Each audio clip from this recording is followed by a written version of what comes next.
Hey.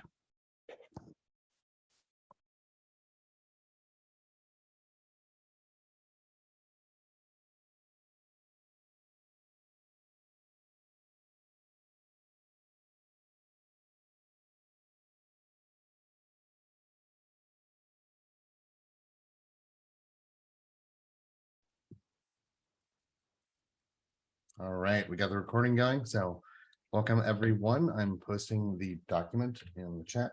So if you have topics you would like to add, please do so. If you cannot add them, please drop them in the chat and I can do so for you. So if we look at the document, it looks like we've got currently one topic, but we can give people a couple moments to add them. But while we wait for that, let's get started. So we have This is just a reminder from our previous conversation, previous meeting, that we should probably have some sort of checks whether the upgrade between releases work. So just to let you know that I think on Monday, not sure, but it doesn't matter. We introduced state change in our CI that after every build, it would uninstall Korifi and install latest release, latest official release, which is currently 0.40.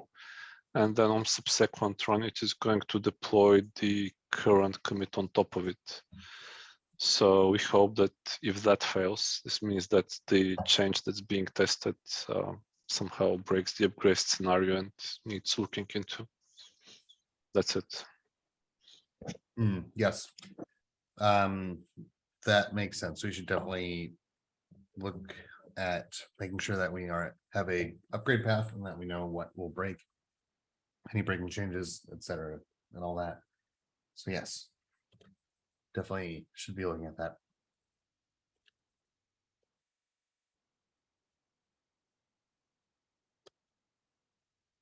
Unless someone's disagreeing with that notion, I think we all feel like that might be worth pursuing. Cool. All right. I see another topic, which is our path to a 1.0 release. What are the main features, capabilities that Korifi is expected to have that it does not have right now?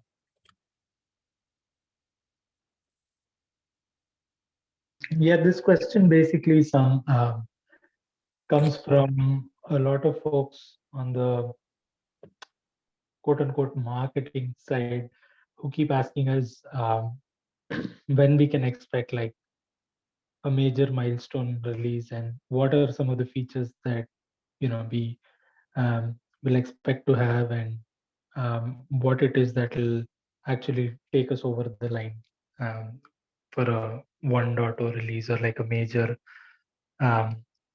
push. So yeah, I was just curious in terms of what the roadmap is. And I remember folks having like a major milestone for like the first releases, which was obviously getting it to work and then getting the auth and other stuff to work. And I know recently like the install process moved to like a Helm based one.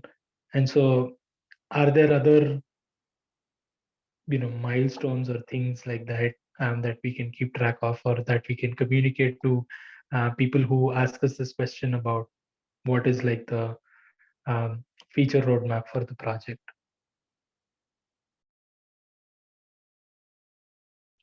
I would say that I don't know exactly what's missing, but like one thing that is definitely missing is like being stable, like being like what I would like to like I would, until we are confident that this thing can actually run in prod just like CF does, I wouldn't call it 1.0.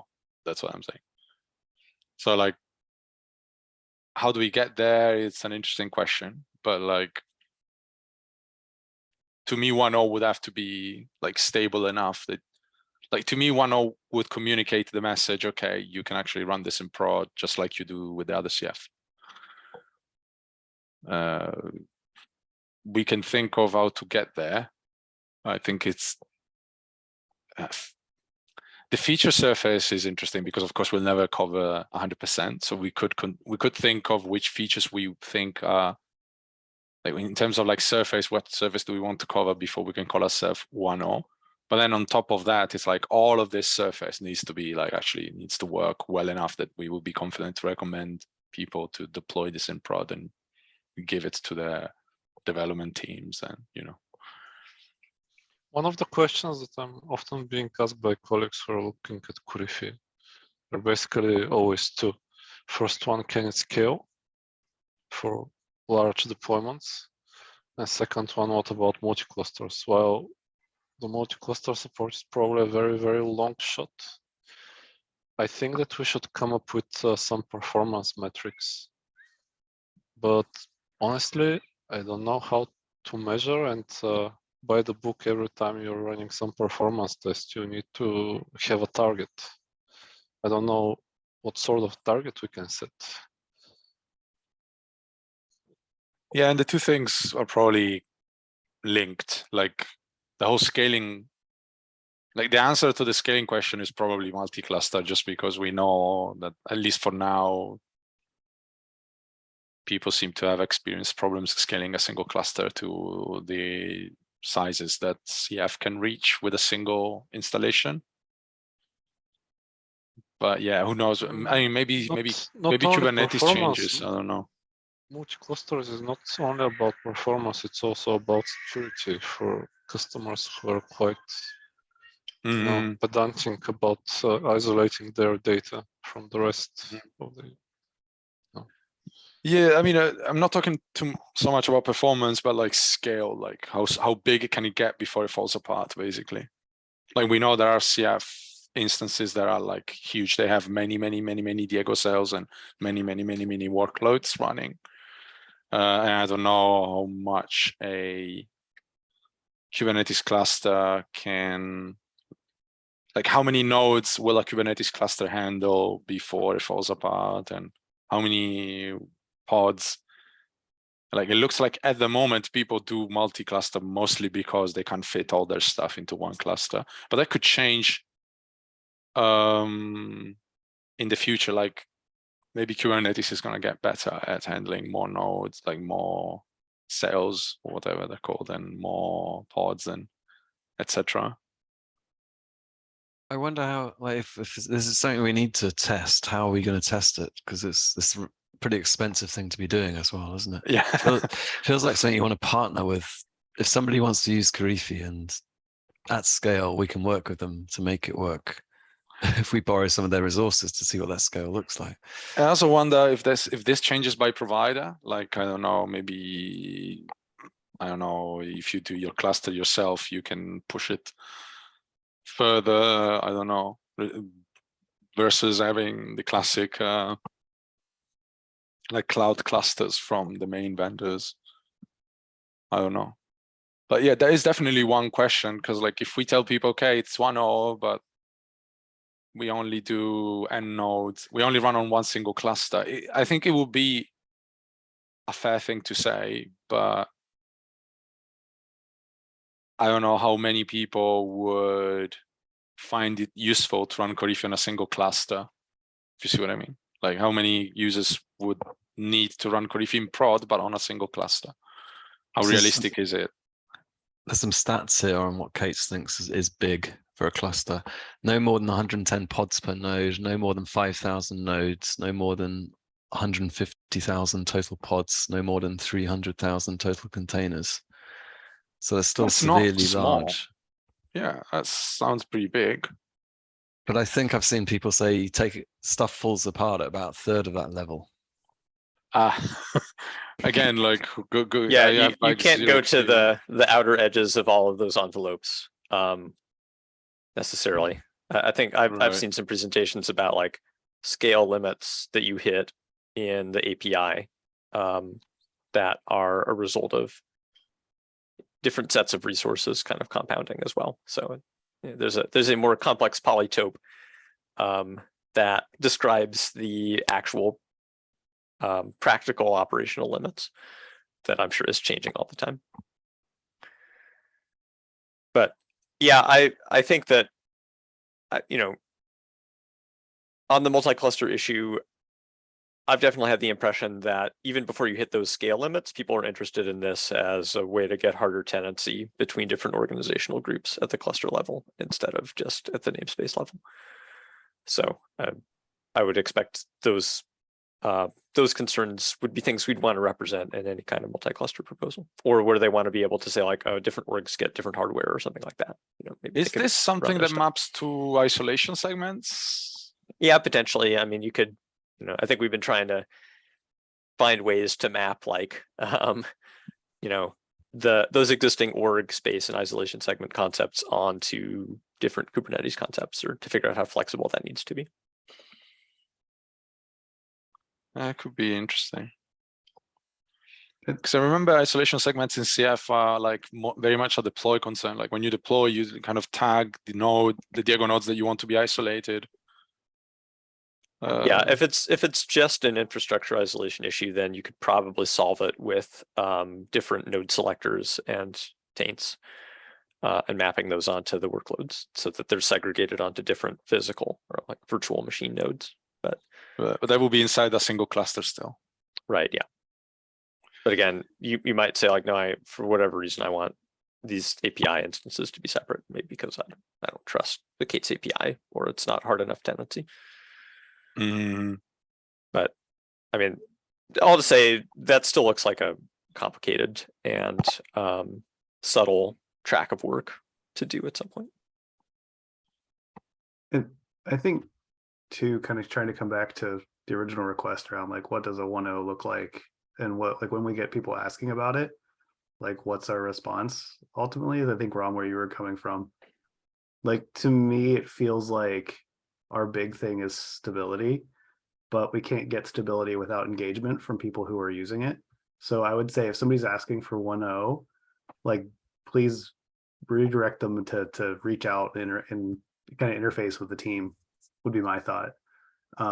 Because I think we want to see and work with them, understanding their needs and you know what that means. That may also bring out more features that they care about that we would want to build into before we do a 1.0.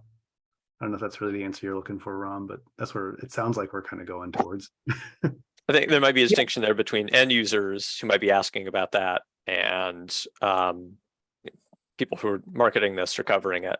And they're not planning on being end users, but they kind of want to understand what the trajectory is. So I think like for anyone who is a potential end user, just having more direct engagement with them about what they would expect to see in that sounds productive. I think with 1.0, you know, in general, I think we need to hear what is important from the community for that level of stability and their expectations. So I don't think we can give a super precise answer right now about like 1.0 needs like this, and this, and then done. Yeah, I mean, every time I think about it, I think of so many things that are missing, and like, okay, we need so many. We have so many potential API features to add, and all these like big questions about multi-cluster. There is the services story, there is the build packs story. There's like so many, I think, big things that are still missing. That I just, yeah, it's hard to estimate when. This just tells me, okay, 1.0 is far. Right, because we still have to take all these big questions. So it's something that I maybe will think like I feel like when we are ready, we are approaching 1.0, we'll feel it, because it's going to be harder to find like big things that are missing, big gaps. But like we are definitely far from that. So it doesn't really concern me too much to think when is going to be 1.0. We're mostly thinking about, okay, what's the next big thing the next big gap we can close, basically. Yeah, thanks for all those inputs. Phil, I think to your point, Eric's answer was very precise in that there's two very distinct audiences to whom we need to address questions. I'll absolutely have engineering teams or like engineering orgs or technical folks, engage more with the community and try things out and let us know what's really missing. But there's also just, analysts and PR folks, like the public relations PR folks that are, interested in coverage, interested in learning what the positioning is. And my answers have typically been, we don't have the services story in yet. We've not figured out certain things about how you would push an existing team that had like a bunch of Docker containers to use Korifi. So we don't do that kind of deployment yet. And so those are some of the gaps that I do highlight. And obviously I show them coverage of, so we thought of auth at first, that's done. We thought of like installation processes second, that's done. And so we're moving on to these other stories. Obviously there's no like definitive answer that I've given them either, which seems to be the case, but I thought it'd just be good to know like what are like the big features that folks are thinking about building into Korifi as they go along. It doesn't even have to be like a 1.0 release. A 1.0 is just like a thing to put in a question. So thanks for all the inputs, though. Really appreciate that. Yeah, thanks for asking, Rob.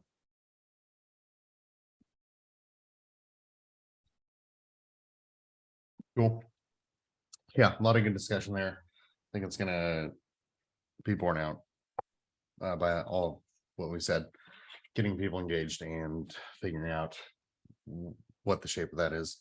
As far as like scale, I think we should do a little bit of preliminary testing, just to see if we have any major shortcomings. But yes, if we want to actually check scale, we need a major partner. So anyway, cool. Thanks all. Next topic is validations.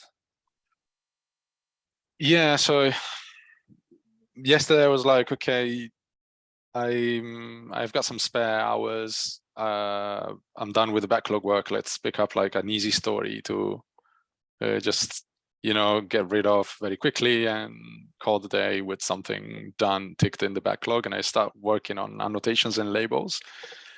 And I realize, okay, this type actually has validations. Let me check the validations. And I look at the validations, and we have these like API side validations.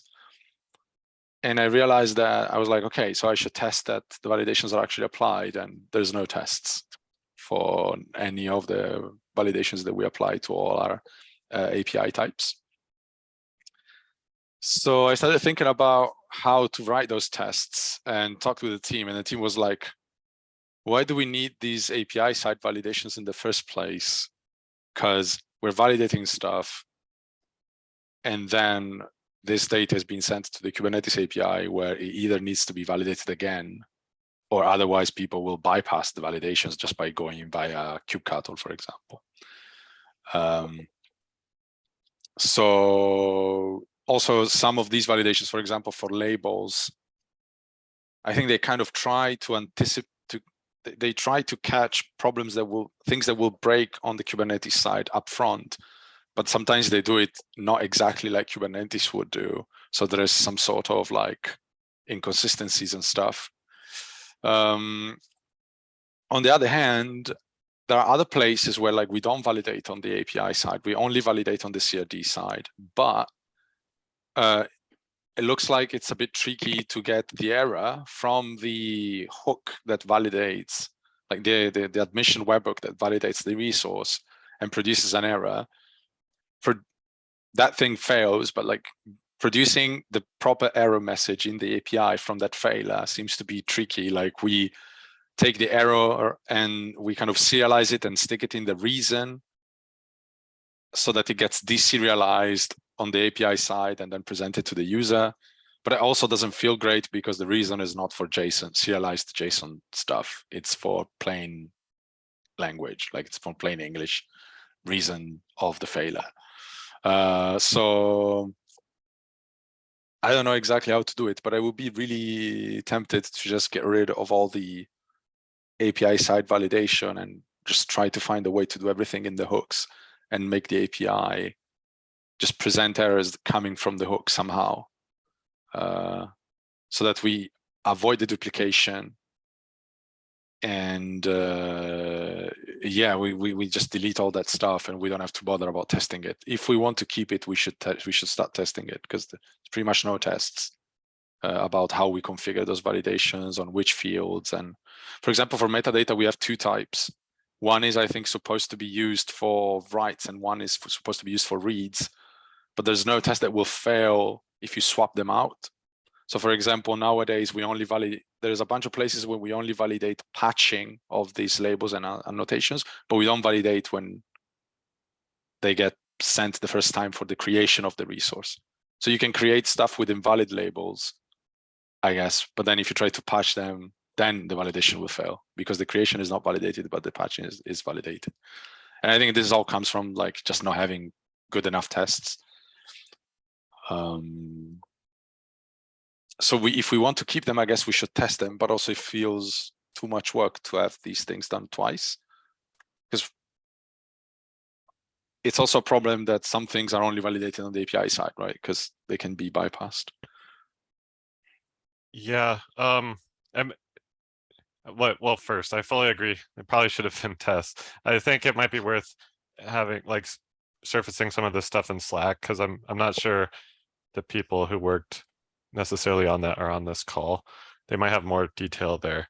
One hunch I have for why patch might be tested differently than create, or not tested but implemented differently, is because Cloud Controller has some special behavior for patching labels and annotations that doesn't exist in the Kubernetes API. So the way to remove one is like you like send like null in that request for a specific key, and that will remove it.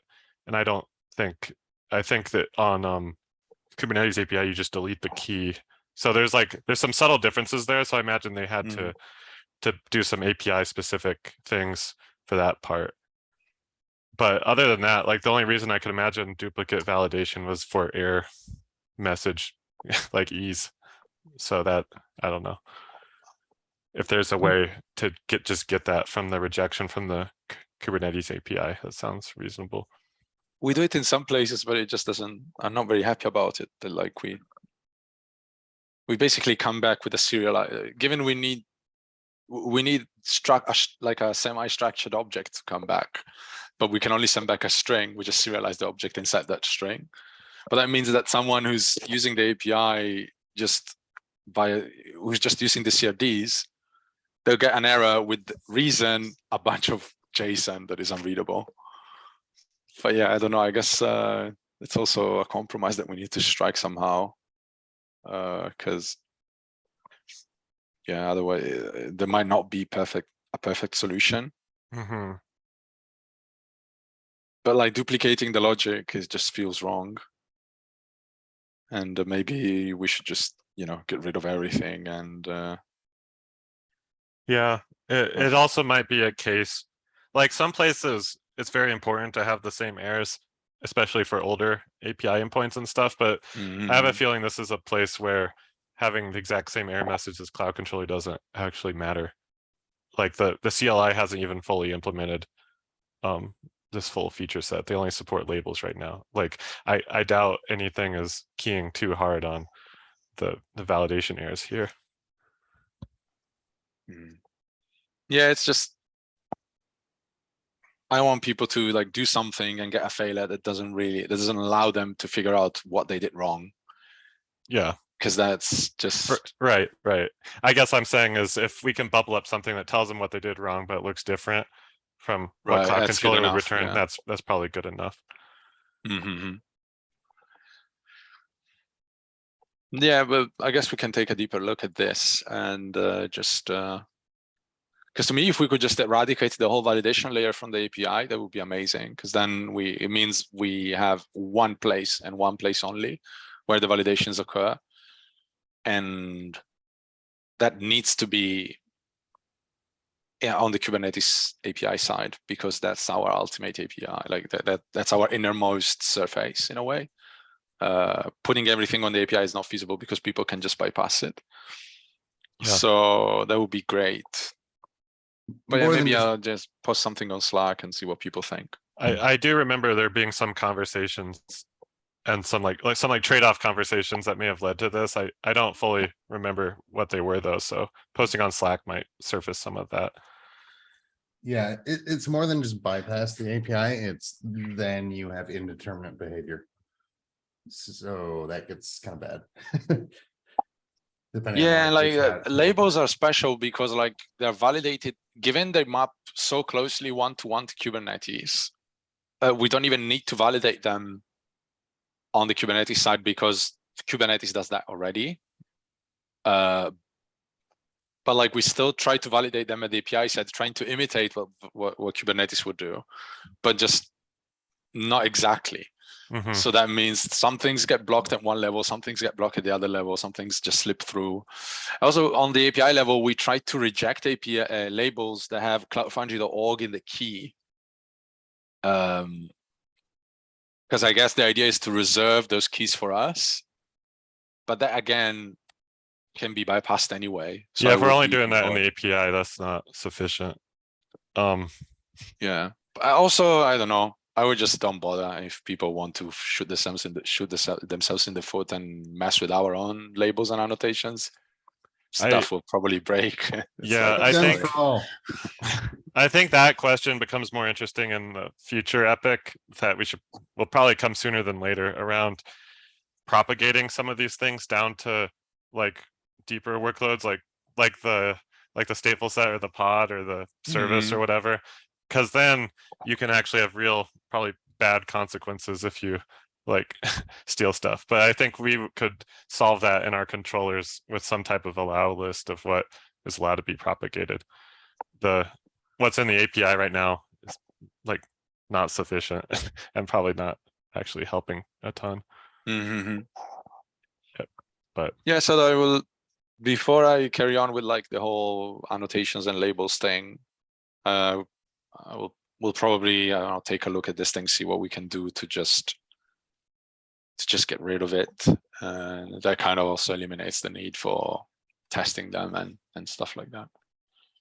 Because it's lots of code as well. It's just like there's lots of validations that we do, which I don't think it all just goes away. It's probably a lot of it probably needs to be moved into an admission webhook.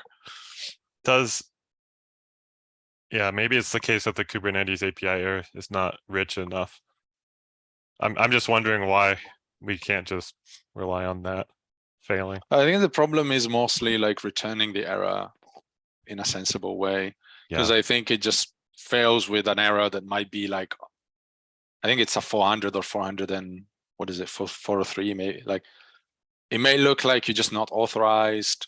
It just doesn't try to give you lots of information. Okay, and so it might then be maybe on purpose. that's what led to this a little bit then. Like they just weren't getting good errors out of that. Yeah, and the problem is if you want, if you want to bypass that, again, you are just sticking serialized JSON in places where it doesn't belong.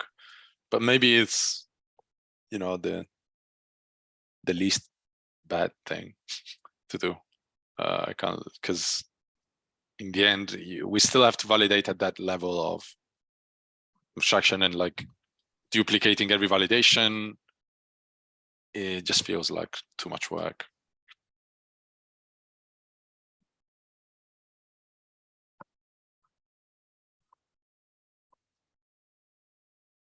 But yeah, maybe I'll do an explore or something and let the team take a deeper look at it and see if we can, what solution we come up with. Yeah, I mean, even before that, like I think just pinging on Slack, just like, why did we? Yeah. Okay, Yeah. I'll definitely raise it on Slack. I think some folks might be able to actually just give a quick answer that could inform that explore or like cut down on what we need to poke at. Yeah, because maybe there are good reasons not to get rid of the thing, and then it gets more complicated. Yeah. Than what I'm thinking.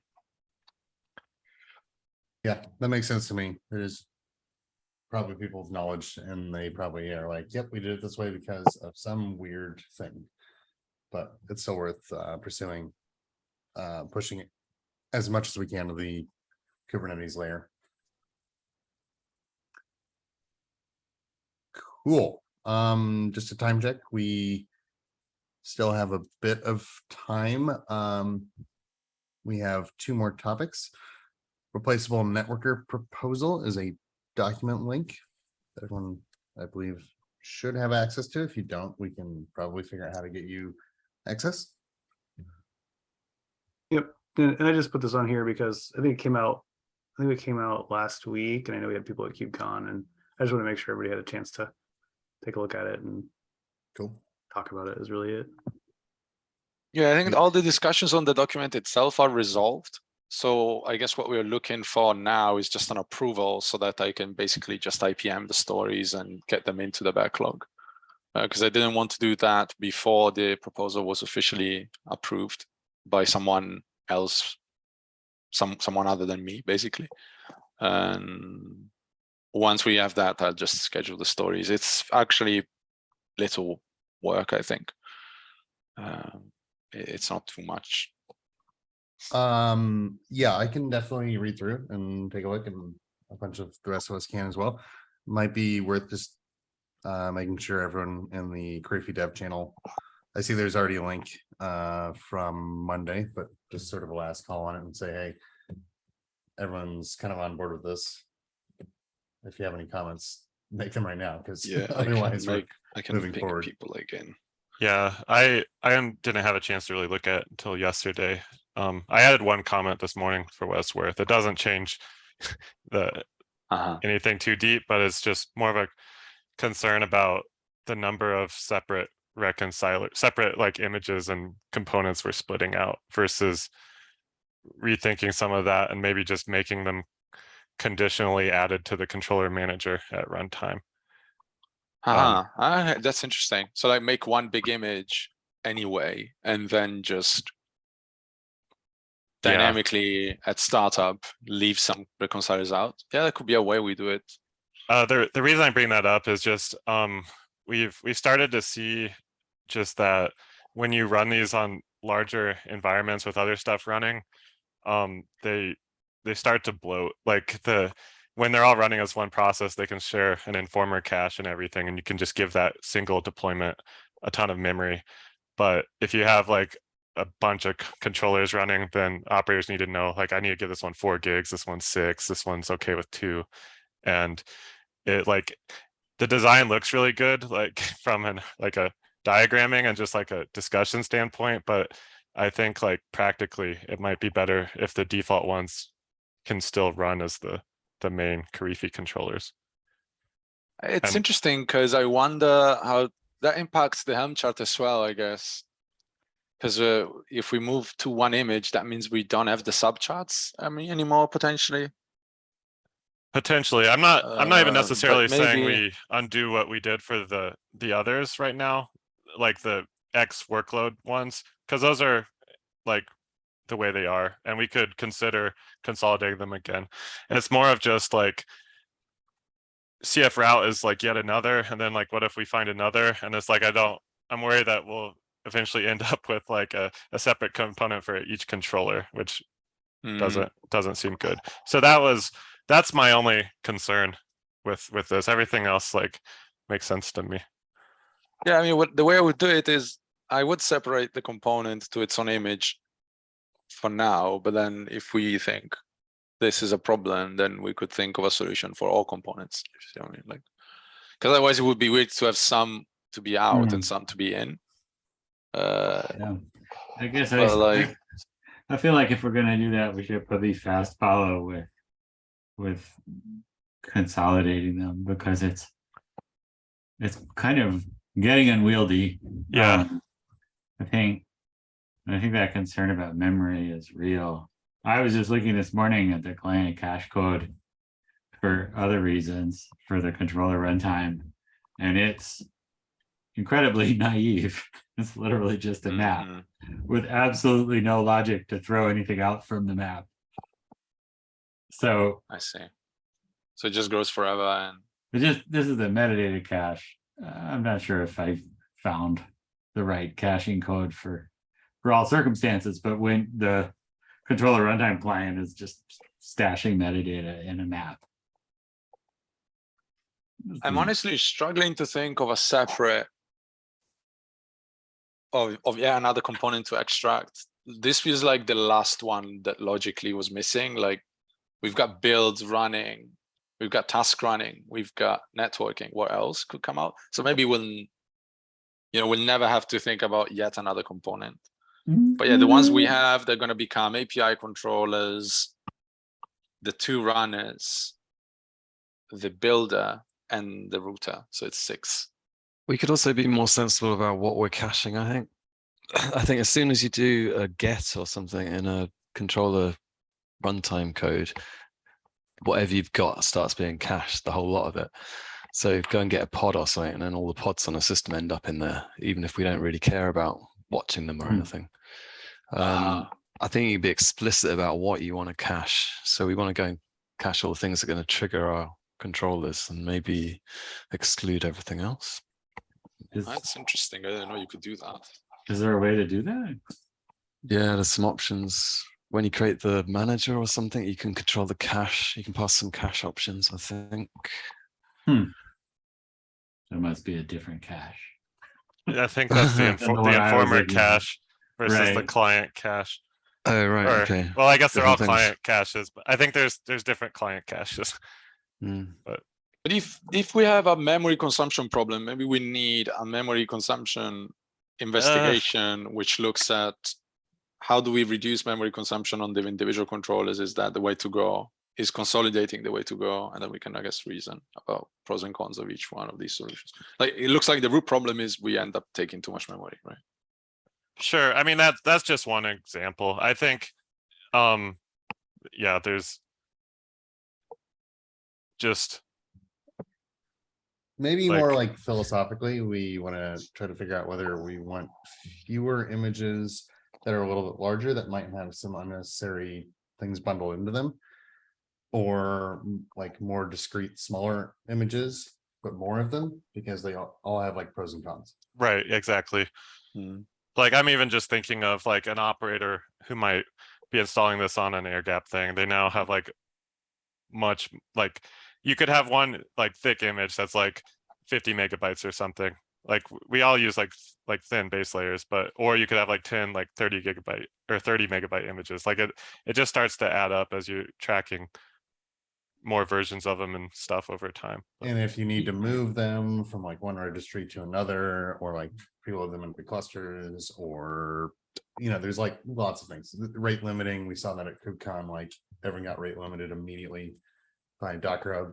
So I think it's worth probably some just philosophical discussion about which direction we want to go. Maybe put down all of the things we can think about, brainstorm like pros, cons for each approach. And yeah, because I don't really have a preference for any of the two, but like I can only see two ways. Either we have one image for each thing, or we have one image for everything, or potentially, as they were suggesting, like the API being its own thing, because it's basically just a shim. And then the controllers being a big image with some controllers being, you know, toggleable via config, basically. Yeah. I don't hate any of the two things. So if one comes with some benefits, so again, the surface of the Helm chart would change, I guess. I don't know what the impact would be, but Probably not huge, right? It would simplify. yeah, I guess it's not that bad, because in the end, I think you can keep the values shape the same, even if you don't use subcharts anymore. Maybe it just simplifies it, and that's it. By the way, I guess manager for me, I just feel like with these controller managers, like the amount of actual controller code we're turning on or off or packaging is pretty small compared with the surrounding ecosystem you need to run a controller manager, right? It's like our reconcile. So there's lots of overhead functions typically. Yeah, even code, just looking at the code, there is lots of boilerplate basically. Yeah, and now we're stamping out 6 copies of the same boilerplate. Supporting libraries for what's effectively like 6 different reconcile groups. You know, well, so yeah, that's kind of my opinion. I guess that's fine.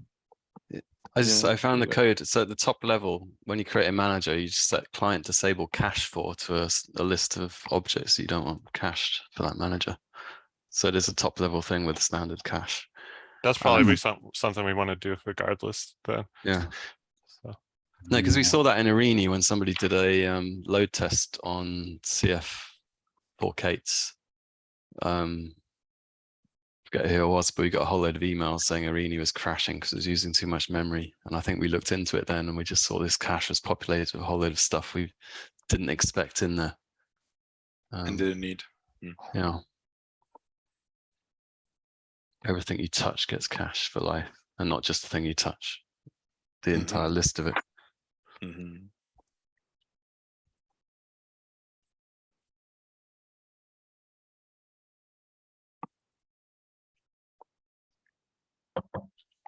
Cool.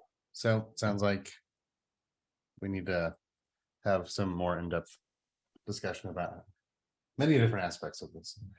Yeah, I'm happy to start a doc and then we can start throwing stuff on it. Thank you, Tim. That would be fantastic. Okay.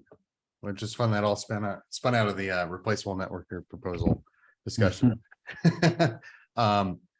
We have about 15 minutes left. There is another topic, which is something in makefiles again. Is that? I can't say it. YQ. Okay. Yeah, so it's the other day when we were doing the Helm file stuff, we found we needed to do some tweaks to what controller gen was generating so we can reproduce what Customize was doing. So we're using sed, and then we found out that sed on Mac is the BSD version by default, and it has a slightly different syntax. So we introduced YQ and then found out there was a problem with our workstation setup between Europe and America. So I think America, you've got the other version of YQ installed and used in scripts. So anyway, we went back to some solution where everyone had to install gsed if they're using a Mac, and we've had our first real user go and raise a bug about it. So we considered thinking about YQ again. So, I mean, I think I suggested at the time we should just install a version of YQ for the makefile to use inside the makefile like we do with everything else. I think Matt was unhappy because he thought that that would, break the rest of the system. But to say today we installed it in like API/bin, controller/bin, the place where controller gen gets installed, it's not going to be in your path. It's not going to interfere with anything. And that means we can use YQ to do the YAML manipulation now. And it's loads better than using sed. It's very clear what it's doing. It goes and acts on the tree rather than just looking for text and putting stuff in at the right indentation. So yeah, just heads up about that. It's gone into main. Don't expect any problems with people running stuff on a Mac. We've verified that it does generate the right stuff still. So yeah, it's there. Just beware, but I think it's fine. Cool. Yeah, if it's local, like some of the other binaries we use, then I don't foresee any major problems. It's nice that this is sort of the common platform first approach, which I know most people are using Macs, but the actual where things run in CI is Linux. So probably Who uses a Mac? Oh, we don't over here, by the way. Most people in the US tend to be using Macs. I'm one of the holdouts that uses Ubuntu. I use a Mac to run a VM with Linux on it, unfortunately, just so I can have email on the same machine. You've got everything. I get the fun of blowing up my machine every once in a while, but it's cool. I told the people at Canonical and they said, oh, that shouldn't happen. But cool. Yeah. Thank you for the heads up on YQ. I think that's a reasonable approach to make it like a contained but useful tool. And we'll see if there are any issues that arise, but we'll probably tackle them. So cool. I see an anonymous frog is putting something in. Then there's an anonymous dinosaur. Man, so many anonymous creatures. They're crashing our document. It's actually in Korifi subsystem bin. So API controllers, stateful set, blah, blah, blah. Cool. Sounds good to me. If anyone else has a other opinion, please let us know. I've been known to be wrong frequently, so. You know, Yeah, I was just writing that down in case Matt saw it. I think he was only concerned with it being installed globally on his workstation. We talked Oh. about it later and he was happy with yeah, if it was Yeah, in I think bin. he went, in the end, he went and switched to it. But we had other people who, it's just it takes different command line options. So if Yeah. you're used to one, then I'm generally wary of installing anything globally for anyone for any reason. They should have to like make sure they want to do that. So, yeah, this feels like the right answer to me. cool. All right, last chance for new topics. Cool. All right, if there's nothing else, then I'll let you all go a few minutes early. Thank you all for attending the bi-weekly Cloud Foundry and Kubernetes Working Group Forum meeting. That's a little bit of a mouthful, but anyway, I'll see y'all in 2 weeks. Cool, thank you. Bye. Bye, everyone.